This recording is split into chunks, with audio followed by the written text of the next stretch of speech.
الحمد لله الذي جعل الشمس والقمر بحسبان والنجم والشجر يسجدان وفضل زمانا على زمان كما فضل مكانا على مكان وإنسانا على إنسان ونشهد أن لا إله إلا الله وحده لا شريك له لا ضد له ولا ند له ولا مثل له ولا مثيل له ونشهد أن سيدنا وسندنا وحبيبنا وحبيب ربنا مولانا محمدا عبد الله ورسوله هو المصطفى وسيد الورى وسيد الخلائق والأنبياء صلى الله تعالى عليه وعلى سائر الأنبياء والمرسلين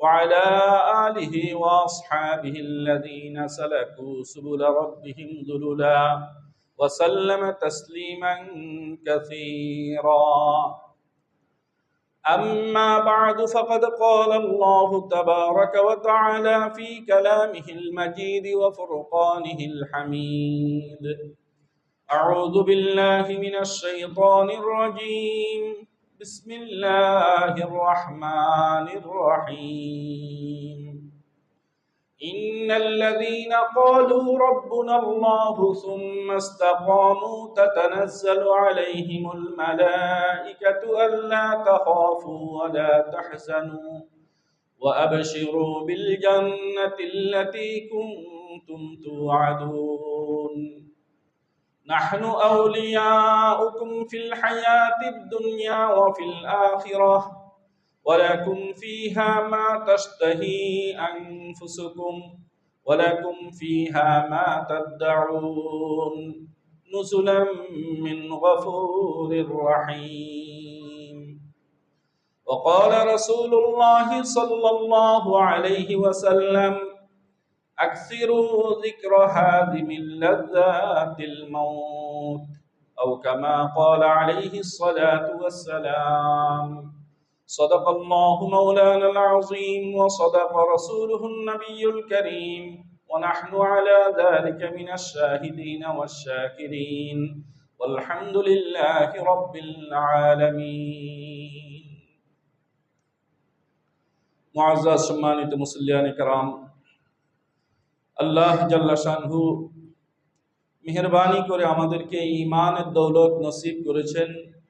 এই জন্য মাওলাই করিমের দরবারে কালিমাতুশ শুকর আদায় করি আলহামদুলিল্লাহ। মাওলা যে ঈমান দিয়েছেন, দুনিয়ার সবচেয়ে দামি জিনিস ঈমান। এই ঈমান গ্রহণ করলেই আমাদেরকে মুক্তি পাওয়া যাবে না, বরং ঈমানের যেই চাহিদা আছে, ঈমানের যে দাবি আছে, ঈমানের দাবি মোতাবেক ঈমানের কর্মকাণ্ডের উপরে যদি আমরা মৃত্যু পর্যন্ত অটল থাকতে পারি, তাহলে দুনিয়া থেকে ঈমানের সাথে হাসি মুখে আমরা বিদায় নিতে পারব। আল্লাহ জাল্লা শানহু কুরআনুল কারীমে এই বিষয়টাকে ইরশাদ করেছেন সূরা আহকাফের 13 নম্বর আয়াতে এবং সূরা ফুসসিলাত তথা হামিম সেজদার 30, 31 এবং 32 নম্বর আয়াতে আল্লাহ তাআলা এই বিষয়গুলোকে আলোচনা করেছেন। এই বিষয়ের উপরে সংক্ষিপ্ত কিছু আলোচনা করার চেষ্টা করব, যদি আল্লাহ তাআলা তৌফিক নসিব করেন। মহান আল্লাহ জাল্লা শানহু বলছেন, ইন্নাল্লাযীনা ক্বালু রাব্বুনাল্লাহ, যারা আল্লাহকে আল্লাহ বলে স্বীকার করেছে, যারা আল্লাহকে আল্লাহ বলে স্বীকার করেছে।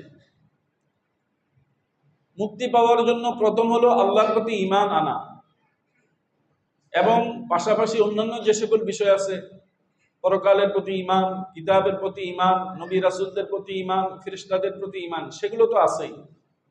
প্রথমে হলো আল্লাহ এক, অদ্বিতীয়, আল্লাহ তাআলার প্রতি ঈমান আনা। যদি কেউ ঈমান আল্লাহর প্রতি আনতে পারে, তাহলে সে মুসলিম এর অন্তর্ভুক্ত হলো। নাজাতের প্রথম স্টেপে সে উত্তীর্ণ হলো। যদি মুসলিমই না হয়, যদি ঈমানই না আনে, তার নাজাতের কোনো সুযোগ নেই। এই জন্য এক হাদিসের মধ্যে আল্লাহ রাসূল সাল্লাল্লাহু আলাইহি সাল্লাম বলেছেন, মান ক্বালা লা ইলাহা ইল্লাল্লাহ দাখালাল জান্নাহ, যে লা ইলাহা ইল্লাল্লাহ স্বীকার করেছে, একদিন না একদিন অবশ্যই সে জান্নাতে প্রবেশ করবে। আর কেউ যদি লা ইলাহা ইল্লাল্লাহ স্বীকারই না করে, সে দুনিয়ার যত বড় দানশীল, যত বড় দাতা, যত বড় দানবীরই হোক না কেন, ইসলাম যদি গ্রহণ অন্তত না করে, লা ইলাহা ইল্লাল্লাহ যদি স্বীকার না করে, তার মুক্তির কোনো সুযোগ নেই। কুরআনুল কারীমে আল্লাহ তাআলা অন্য জায়গায় বলছেন যে যারা ওমাইয়াবতাগি গায়রাল ইসলাম দীনান ফালাই ইউকবালা মিনহু, ইসলাম ছাড়া অন্য কিছু যখন কেউ কবুল করবে, আল্লাহ তাআলা ইসলাম ছাড়া অন্য কোনো কিছুকে গ্রহণ করবেন না। এবং সে যদি ফালাই ইউকবালা মিন আহাদিহিম মিলউল আরদি যাহাবা ওয়ালাউ ইফতাদা বি, পাহাড় পরিমাণ সোনাও যদি সে দান করে, আল্লাহ তাআলা সেটাকে কবুল করবেন না। স্পষ্ট ঘোষণা করে দিয়েছেন। সবকিছু কবুল হওয়ার জন্য মূল শর্ত হলো ইসলাম, ঈমান আনা। এটা হলো প্রথম ধাপ। তো ঈমান আনার পরে আল্লাহ বলছেন, ইন্নাল্লাযীনা ক্বালু রাব্বুনাল্লাহ, নিশ্চয় যারা ঈমান এনেছে, সুম্মাস্তাকামু, অতঃপর ঈমানের বিষয়গুলির উপরে সে অটল থেকেছে, সে নামাজ, রোজা, হজ, যাকাত, পর্দা, পুশিদা, হালাল হারাম বেঁচে চলেছে, সবগুলো যে মেনটেন করে চলেছে, চলার চেষ্টা করেছে। আমরা তো পুরোপুরি চলতে পারবো না, না পারবো? পুরোপুরি তো চলা সম্ভব না, চলার চেষ্টা করেছে। যে সুম্মাস্তাকামু, যে ঈমানের সবগুলো বিষয়ের উপরে চলার চেষ্টা করেছে, আল্লাহ বলছেন তাতানাজ্জালু আলাইহিমুল মালায়েকা, তার যখন মৃত্যুর সময় চলে আসবে, আল্লাহর পক্ষ থেকে মালায়েকা চলে আসবে। মালায়েকা মানে কি? ফেরেশতা। মালায়েকা অর্থ কি? ফেরেশতা। তাতানাজ্জালু আলাইহিমুল মালায়েকা, তার মৃত্যুর সময় ফেরেশতা চলে আসবে, এসে বলবে আল্লাহ তাখাফু, ভয় করিও না, বেদিন হয়ে, ঈমান হারা হয়ে তুমি মৃত্যুবরণ করার ভয় করিও না। যেহেতু তুমি দুনিয়াতে আল্লাহর প্রতি ঈমান এনেছিলে, ঈমানের কর্মকাণ্ডগুলো তুমি যথাযথভাবে পালন করার চেষ্টা করেছিলে, সুতরাং তুমি ফালা খাউফুন আলাইহিম, তোমার কোনো ভয় নাই, আশঙ্কা করিও না। একই কথাটা সূরা আহকাফের 13 নম্বর আয়াতে আল্লাহ বলছেন, ইন্নাল্লাযীনা ক্বালু রাব্বুনাল্লাহু সুম্মা ইসতাকামু ফালা খাউফুন আলাইহিম, যারা ঈমান এনেছে এবং যারা ঈমানের বিষয়গুলির উপরে অটল থাকার চেষ্টা করেছে, ফালা খাউফুন আলাইহিম, তাদের জন্য কোনো ভয় নাই। আবার সূরা ইউনূসের 62 নম্বর আয়াতে বলেছেন, আলা ইন্না আউলিয়া আল্লাহ লা খাউফুন আলাইহিম ওয়া লা হুম ইয়াহজানুন, যারা আল্লাহর বন্ধু হয়ে যায়, যারা আল্লাহর বন্ধু হয়ে যায়। আল্লাহর বন্ধু হয় কিভাবে? যখন মানুষ আল্লাহর ইবাদত বন্দেগী করে, তখন সে কি হয়ে যায়? আল্লাহর বন্ধু হয়ে যায়। এটা এক হাদিসের মধ্যে ভিন্ন একটা আলোচনা। আল্লাহ বলেছেন, মানুষ ইবাদত করতে করতে এমন হয়ে যায় যে আমি তার জবান হয়ে যাই। আমি বান্দার কি হয়ে যায়? মুখ হয়ে যায়, জবান হয়ে যায়। আমি তার হাত হয়ে যাই, আমি তার পা হয়ে যাই। অর্থাৎ তার সবগুলো জিনিস আমার মাধ্যমেই পরিচালিত হয়। আমার হুকুম ছাড়া, আমার নির্দেশনা ছাড়া, আমার বিধানের বাহিরে তার কোনো কিছুই যেন চলে না। তো বলছেন, যারা ঈমান আনবে এবং ঈমানের বিষয়গুলির উপরে সারা জীবন অটল থাকার চেষ্টা করবে, ফালা খাউফুন আলাইহিম, তাদের জন্য মৃত্যুর সময়ে ঈমান হারা হয়ে মরার কোনো ভয় নাই, ওয়ালা হুম ইয়াহজানুন, ভবিষ্যতে হাসরের ময়দানের কঠিন পরিস্থিতিতেও তাদেরকে টেনশন করতে হবে না। হাসরের ময়দানের কঠিন মুহূর্ত যখন আসবে, সেই মুহূর্তের জন্য তারা ডাইন হাতে আমলনামা পাবে কিনা, তারা বিনা হিসাবে ফুলসিরাত পার হয়ে জান্নাতে যেতে পারবে কিনা, বলছে ওয়ালা হুম ইয়াহজানুন, ওই সকল বিষয়ে তাদের কোনো পেরেশানি নেই, টেনশন নাই। ফেরেশতায়ে কেরাম বলতে থাকে এটা, আল্লাহ খাউফুন আলাইহিম, দুনিয়ার মৃত্যুর সময়ের জন্য ভয় করো না, ওয়ালা হুম ইয়াহজানুন, পরকালের হাসরের ময়দানের বিষয়ে তোমরা টেনশন করিও না। কেন টেনশন করবে না? সাথে সাথে ফেরেশতায়ে কেরাম বলতে থাকে, নাহনু আউলিয়াউকুম ফিল হায়াতিদ দুনিয়া ওয়া ফিল আখিরাহ, আমরা দুনিয়াতে তোমার বন্ধু ছিলাম। আমরা দুনিয়াতে তোমার কি ছিলাম? বন্ধু ছিলাম। নাহনু আউলিয়াউকুম ফিল হায়াতিদ দুনিয়া, দুনিয়ার জীবনেও তোমার বন্ধু ছিলাম। ওয়া ফিল আখিরাহ, পরকালেও আখিরাতেও যখন তুমি যাবে সেখানেও আমাদেরকে বন্ধু হিসেবে পাবে। আমরা ফেরেশতারা বন্ধু হয়ে তোমার পাশে উপস্থিত হব। সুবহানাল্লাহ। যারা আল্লাহর ইবাদত করবে ফেরেশতারা দুনিয়াতেও তাদের বন্ধু হয়ে থাকবে এবং বন্ধু তো বন্ধুর উপকার করবে, এটাই স্বাভাবিক। আখিরাতে যখন যাবে বলছে ওয়াফিল আখিরাহ, আখিরাতেও আমরা বন্ধু হিসেবে থাকব। নাহনু আউলিয়াউকুম ফিল হায়াতিদ দুনিয়া ওয়া ফিল আখিরাহ, আমরা দুনিয়াতেও তোমাদের বন্ধু ছিলাম, তোমার বন্ধু ছিলাম, আখিরাতেও তোমার বন্ধু থাকব। ওয়ালাকুম ফিহা মা তাশতাহি আনফুসুকুম ওয়ালাকুম ফিহা মা তাদউন, দুনিয়াতে একটু কষ্ট হবে, আল্লাহর হুকুম মানতে একটু খারাপ লাগবে, অনেক কিছু আল্লাহর হুকুম মানতে গিয়ে খাওয়া যাবে না, আল্লাহর হুকুম মানতে গিয়ে সুদ খাওয়া যাবে না, ঘুষ খাওয়া যাবে না, হারাম খাওয়া যাবে না, মদ খাওয়া যাবে না, গাঁজা খাওয়া যাবে না, ইয়াবা খাওয়া যাবে না, কোনো নেশা জাতীয় জিনিস খাওয়া যাবে না। আল্লাহর হুকুম মানতে গিয়ে এগুলো কি বাদ দিতে হবে। তো বলছেন এমন অনেক নেশা জাতীয় জিনিস বা নিষিদ্ধ জিনিস যেগুলো আল্লাহ তাআলা দুনিয়াতে তোমার জন্য নিষিদ্ধ করেছিলে, আখিরাতে গেলে এমন অনেক নেশা জাতীয় জিনিস আল্লাহ তোমার জন্য বৈধ করে দিবেন। বৈধ অবৈধ করার মালিক কে? আল্লাহ। ওয়ালাকুম ফিহা মা তাশতাহি আনফুসুকুম, সেখানে তুমি যা চাইবে, যা করতে চাইবে, যা খাইতে চাইবে সব তোমার জন্য মুক্ত করে দেওয়া হবে। ভাই আখিরাতের কথা কেন বলি, এখানের কথাই বলি আমরা। ধরেন একজনে এখানে থেকে মহল্লাতে থেকে সে মদ খায় না, এখন কোনো কারণে সে বন্ধু বান্ধবের সাথে ঘুরতে গেছে, কক্সবাজার, সে গেছে সিঙ্গাপুরে, সে গেছে থাইল্যান্ডে, তো সে যেখানেই যাবে সেখানে কি সে খাবে? সে সেখানেও খাবে না। বন্ধু বান্ধব সাধলেও সে খাবে না, বলবে না আমি এটা খাই না, আমার এটা অভ্যস্ত না। যে এখানে খাবে না, আল্লাহকে ভয় করে সে কক্সবাজার গেলেও খাবে না, সে সিঙ্গাপুর থাইল্যান্ডে গেলেও খাবে না, এটাই স্বাভাবিক।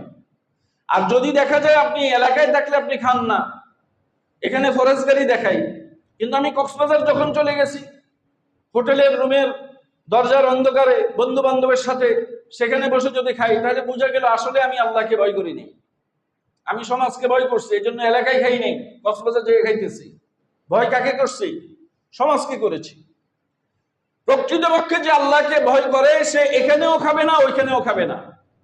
ঠিক আপনি এটা ভাবতে পারেন যে আমরা মনে হয় তাহলে হুজুরের কথা অনুযায়ী আখিরাতে গেলে মদ গাঞ্জা সেখানে খাইতে দিবে। আরে ভাই, যে দুনিয়াতে মদ গাঞ্জা খায় না সে আখিরাতে কিভাবে আপনি ভাবতে পারেন সে এগুলি জায়গায় খাবে? আল্লাহ যেটাকে অপছন্দ করে সে এখানেও খায় নাই, ওইখানেও সে এটা চাবে না, এটাই স্বাভাবিক। বরং আল্লাহর হুকুম পালনার্থে আল্লাহ তাআলা যেগুলো তার জন্য অবৈধ করেছেন, নিষেধ করেছেন, এইরকম যেগুলো উপকারী এমন অনেক কিছু আল্লাহ তাআলা তার জন্য বৈধ করে দিবেন সেখানে।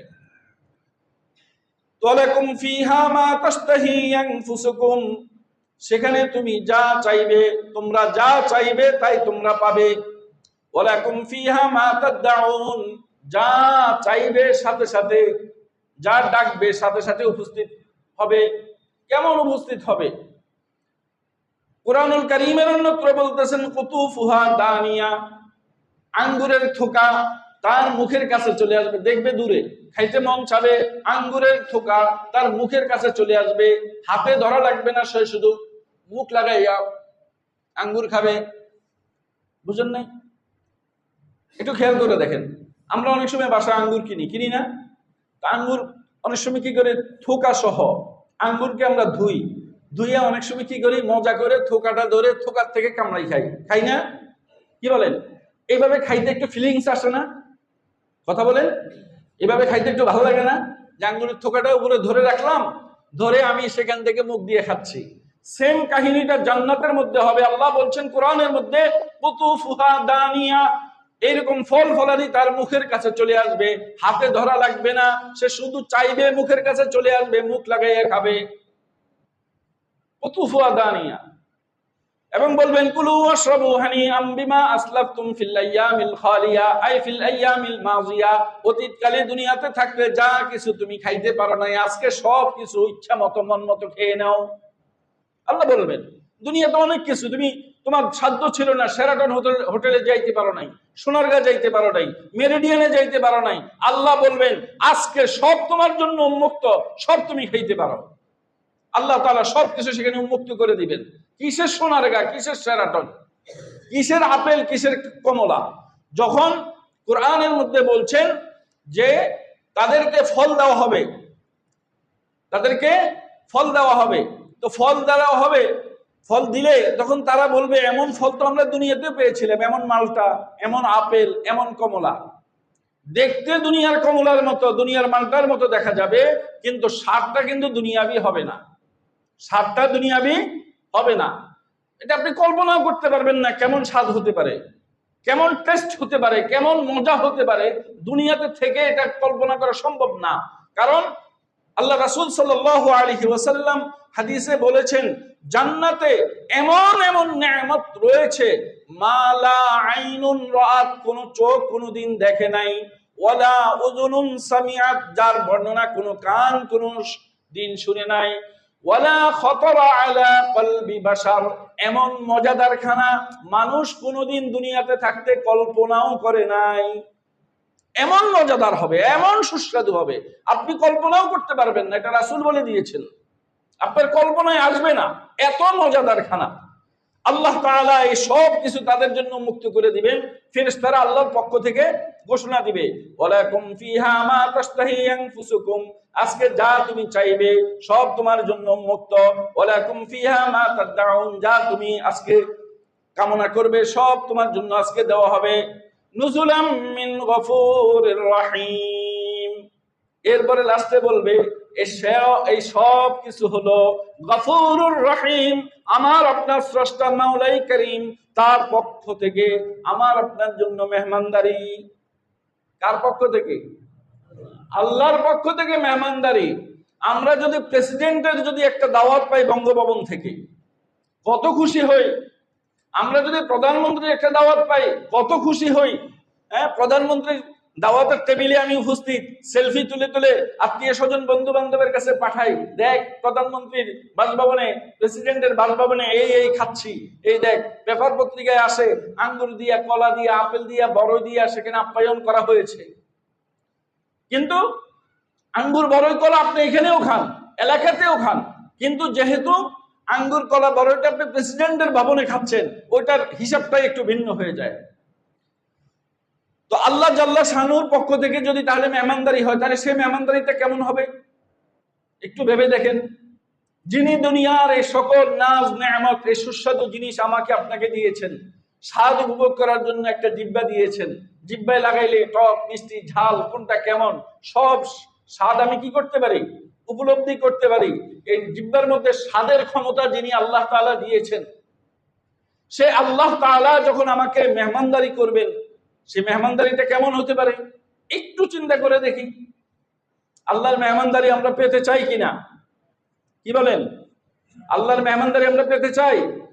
আল্লাহ তাআলা আমাদেরকে জান্নাতে তার মেহমানদারি গ্রহণ করার তৌফিক নসিব করুন। এটাকে বলেছেন নুজুলাম মিন গফুরির রহিম, আল্লাহর পক্ষ থেকে নুজুল মানে মেহমানদারি, আপ্যায়ন, আল্লাহর পক্ষ থেকে আপ্যায়ন হবে। শর্ত হলো ওই যে শুরু যেটা বলেছি, আল্লাহর প্রতি ঈমান আনতে হবে এবং ঈমানের বিষয়গুলোর উপরে সবসময় ইস্তেকামাত থাকার চেষ্টা করতে হবে, অটল থাকার চেষ্টা করতে হবে, নিয়মিত নামাজ রোজা সবকিছু আদায় করার চেষ্টা করতে হবে। 2 দিনের দুনিয়া ভাই, চোখ বন্ধ হয়ে গেলে শেষ, চোখ বন্ধ হয়ে গেলে শেষ। আখিরাতে গেলে মনে হবে, এখন না মনে হয় দুনিয়া 60 বছর, আমার বয়স 60 বছর, আমার বয়স 50 বছর, আমার বয়স 70 বছর। আমরা অহংকার করি, বয়স নিয়ে কি করি, গর্ব করি, অহংকার করি, আমার 60 বছর, আমার 70 বছর। কিন্তু আখিরাতে গেলে এই অহংকার থাকবে না। সেখানের মধ্যে একজন আরেকজনকে জিজ্ঞেস করবে দুনিয়াতে কতক্ষণ ছিল, তুমি কতক্ষণ ছিলা দুনিয়াতে, কুরআনুল কারীমের মধ্যে বর্ণনা আছে, তখন উত্তরদাতা বলবে ইয়াওমান নাও বা'দা ইয়াওম, একদিন বা আধা দিন ছিলাম। কতক্ষণ? একদিন বা আধা দিন ছিলাম। আখিরাতে গেলে দুনিয়ার 60 বছর 70 বছরকে আপনারা একদিন আধা দিন মনে হবে, মনে হবে এই অর্ধেক দিন ছিলাম আর কি, বা একদিন ছিলাম আর কি, এতটুকু মনে হবে। তাহলে দুনিয়া তো আমাদের জন্য ক্ষণস্থায়ী, সামান্য একটু সময় আল্লাহ তাআলা পরীক্ষার নিরীক্ষার জন্য, যাচাই বাছাই করার জন্য পাঠিয়েছেন। যে যেমন আমল করব আখিরাতে গেলে মৃত্যুর পরেই সেরকমই আমাকে দেওয়া হবে, সেরকমই আমি পাবো, এর বাহিরে আমি কিছু পাবো না। বাকি যেহেতু এই দুনিয়া আমার জন্য ক্ষণস্থায়ী, সামান্য সময়ের জন্য সময় নিয়ে আমি দুনিয়াতে আসছি। দুনিয়ার যে নাজ নেয়ামত আল্লাহ তাআলা এগুলোকে একটু সুসজ্জিত করে দিয়েছেন, আর আখিরাতের কর্মকাণ্ড এগুলোকে একটু কঠিন করে দিয়েছেন। আখিরাতের কাজ করতে গেলে একটু কষ্ট হয়, আখিরাতের কাজ করতে গেলে কি হয়? কষ্ট হয়। হাদিসের মধ্যে রাসূল সাল্লাল্লাহু আলাইহি সাল্লাম বলেছেন, হুজিবাতিল জান্নাতু বিল মাকারিহি ওয়া হুজিবাতিল নারু বিশ শাহাওয়াত। জান্নাতের কাজকর্মগুলোকে কষ্ট দ্বারা আবৃত করে দেয়া হয়েছে। জান্নাতের কাজ করতে গেলে কিছু কষ্ট হবে, আপনাকে টাকা খরচ করতে হবে, সময় ব্যয় করতে হবে, সময় ব্যয় করে মসজিদে আসতে হবে, টাকা খরচ করে হজে যেতে হবে, টাকা খরচ করে যাকাত দিতে হবে, টাকা খরচ করে কুরবানি দিতে হবে। আখিরাতের কাজ একটু কষ্টদায়ক মনে হয়। আসলে যারা নিয়মিত আখিরাতের কাজ করে, নিয়মিত 5 ওয়াক্ত কাজ করে, আপনি তাদেরকে জিজ্ঞেস করেন, তাদের কাছে কিন্তু কষ্ট হয় না। কি হয়? হ্যাঁ, যারা নিয়মিত 5 ওয়াক্ত নামাজ পড়েন, আপনাদের কি কষ্ট হয়? আলহামদুলিল্লাহ, কষ্ট হয় না। আর শুরু করলে প্রথম একটু কষ্ট হবে। তো আল্লাহ রাসূল সাল্লাল্লাহু আলাইহি সাল্লাম বলছেন, হুজিবাতিল জান্নাতু বিল মাকারিহি। আখিরাতের কাজগুলোকে কষ্টদায়ক জিনিস দ্বারা ঢেকে দেয়া হয়েছে। আখিরাতের কাজ করতে গেলে সব ইচ্ছা মতো করা যায় না।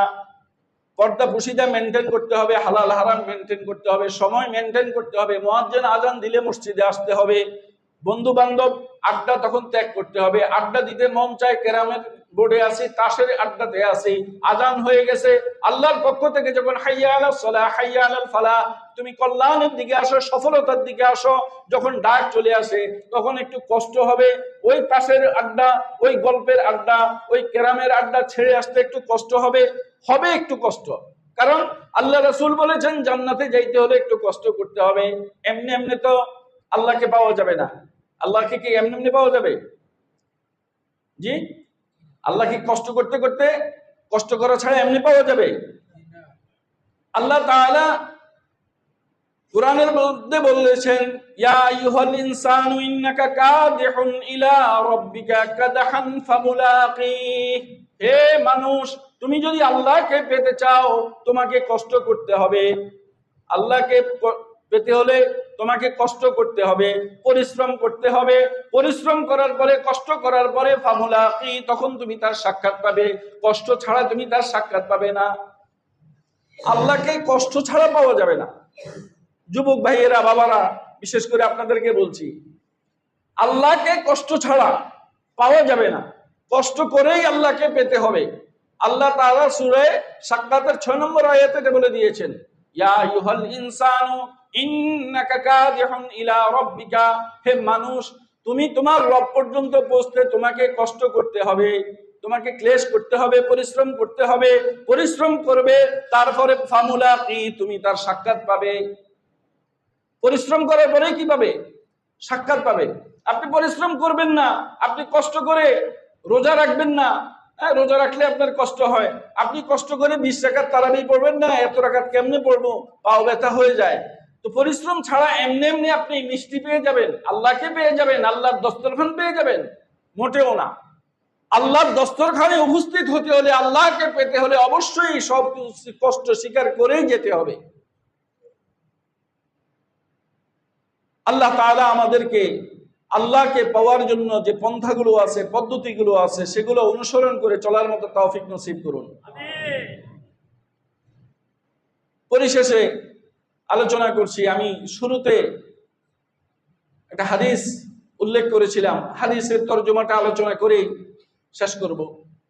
আল্লাহ রাসূল সাল্লাল্লাহু আলাইহি সাল্লাম বলছেন, আকসিরু যিকরা হাযিমিল লাযযাতিল মাউত। তুমি দুনিয়াতে আসো, দুনিয়াতে বিদায় নিতে হবে। মৃত্যুর মাধ্যমে আমাকে আপনাকে দুনিয়া থেকে কি করতে হবে? বিদায় নিতে হবে। তো আল্লাহ রাসূল বলছেন, যেহেতু বিদায় নিতে হবে, না কেউ থাকতে পারবে? জি, কেউ থাকতে পেরেছে? কত ক্ষমতাধর রাজা বাদশাহ আসছে দুনিয়াতে, এ পর্যন্ত কেউ থাকতে পারছে? কেউ থাকতে পারে নাই, কেউ থাকতে পারে নাই। সবাইকে চলে যেতে হবে। মৃত্যু যে কোনো মুহূর্তে আমার আপনার সামনে চলে আসবে। মৃত্যুর মাধ্যমেই আমাকে আপনাকে ওই আখিরাতের যে নাজ নেয়ামত, যেটা কবর থেকে স্টার্ট হবে, সে পর্যন্ত পৌঁছতে হলে মৃত্যুর মাধ্যমে দুনিয়াকে বিদায় দিয়ে তারপরে আমাকে সেটা গ্রহণ করতে হবে। এবং আমি যদি ওই ইমানের উপরে চলতে পারি, কেবল লা ইলাহা ইল্লাল্লাহ পড়লাম, মুসলমান হলাম, বাবা মুসলমান নাম দিয়ে দিয়েছে, এটাই তো শুধু মুসলমানিত্ব নয়, বরং আমি যদি মুসলমানিত্ব কাজকর্ম যদি আমি করতে পারি, তাহলে ওই যে আলোচনা করেছি সূরা ফুসসিলাতের 30, 31, 32 নম্বর আয়াত থেকে, যে ফেরেশতারা যখন এসে ওই সুসংবাদগুলো দিবে, তো কেউ যদি আখিরাতের কাজ করতে পারে, তখন এই সুসংবাদগুলো পেয়ে সে খুশি হয়ে যাবে, তার মুখে দিয়ে মুস্কি হাসি আসবে, মুস্কি হাসির সাথে সাথে তার প্রাণটা বের হয়ে যাবে, সে আখিরাতে রওনা হয়ে যাবে।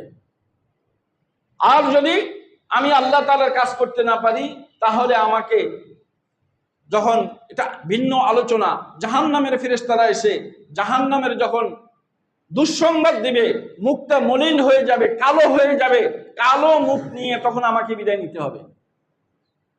এই জন্যই বিশেষ করে জানাজার পরে কোনো মাইয়িতের লাশ খুলে দেখা নিষেধ। কারণ জানাজার পরে তার চেহারার মধ্যে জান্নাতি না জাহান্নামী, চেহারাটাকে ফর্সা হয়েছে না কালো হয়ে গেছে, সেটা অনেকটা বোঝা যায়। এই জন্য জানাজার পরে মাইয়িত, জানাজা শেষ, এরপরে মাইয়িতের আর চেহারা খুলে দেখাটা নিষেধ, ঠিক না? তো যেহেতু দুনিয়াতে মৃত্যুর মাধ্যমে আমাকে আখিরাতে রওনা হতে হবে, মৃত্যু ছাড়া আখিরাতে যাওয়ার কোনো পথ নাই, ভিন্ন কোনো কি নাই, পথ নাই। যত নবী রাসূল সবাই মৃত্যুর মাধ্যমে আখিরাতে গেছেন, এবং আল্লাহ তাআলার মুলাকাত পেতে হলো মৃত্যুর মাধ্যমে, দুনিয়াকে বিদায় জানিয়ে আখিরাতে যেতে হবে। তো মৃত্যুটা হলো সবচেয়ে সত্য। আমরা বেঁচে আছি, এটা অনেক কঠিন, আর সবচেয়ে সত্য জিনিস হলো মৃত্যু। যে কোনো মুহূর্তে আমার আপনার চলে আসবে। আগামী জুমা পর্যন্ত, জুমায় যে আমি এখানে বসতে পারবো এর কোনো গ্যারান্টি নেই। আগামীকালকে যে আমি আসতে পারবো এর কোনো গ্যারান্টি নেই। আগামী ওয়াক্ত নামাজ যে আমি পড়তে পারবো এর কোনো কি নেই, গ্যারান্টি নেই। এই জন্য আল্লাহ রাসূল সাল্লাল্লাহু আলাইহি সাল্লাম আমাদেরকে উপদেশ দিয়েছেন যে, হে আমার উম্মত, আকসিরু যিকরা হাযিমিল লাযযাতিল মাউত। দুনিয়ার এই স্বাদকে ধ্বংস করে দিবে যে মৃত্যু। কারণ মৃত্যুর মাধ্যমে দুনিয়ার আঙ্গুরের স্বাদ, আপেলের স্বাদ, কমলার স্বাদ, রোস্টের স্বাদ, পোলাওর স্বাদ, বিরিয়ানির স্বাদ, সব স্বাদ কি হয়ে যাবে? মৃত্যুর মাধ্যমে ছিন্ন হয়ে যাবে। বলছেন এই দুনিয়ার স্বাদকে কর্তনকারী যে মৃত্যু, তোমরা বেশি বেশি করে মৃত্যুকে স্মরণ করো। এই জন্য আমরা বেশি বেশি মৃত্যুকে স্মরণ করার চেষ্টা করব, এবং আমরা যাতে মৃত্যুর মাধ্যমে ঈমান নিয়ে যদি আমরা মৃত্যু গ্রহণ করতে পারি, এবং মৃত্যুর মাধ্যমে আমরা যাতে জান্নাতের পথে অগ্রসর হতে পারি, আল্লাহ তাআলা আমাদেরকে পরিপূর্ণ ঈমানের সাথে জান্নাতের পথে অগ্রসর হওয়ার তৌফিক নসিব করুন। নিয়মিত যাতে আমরা ঈমানের উপরে এবং ঈমানের যে সকল কাজ আছে এগুলোর উপর অটল থাকতে পারি, মৌত পর্যন্ত চেষ্টা করতে হবে। আল্লাহর কাছে দোয়াও করতে হবে। আল্লাহর কাছে কি করতে হবে? দোয়াও করতে হবে। আল্লাহ দোয়া শিখিয়ে দিয়েছেন, ইহদিনাস সিরাতাল মুস্তাকিম, দোয়া করো, আল্লাহ আমাকে হেদায়েতের পথে পরিচালিত করো।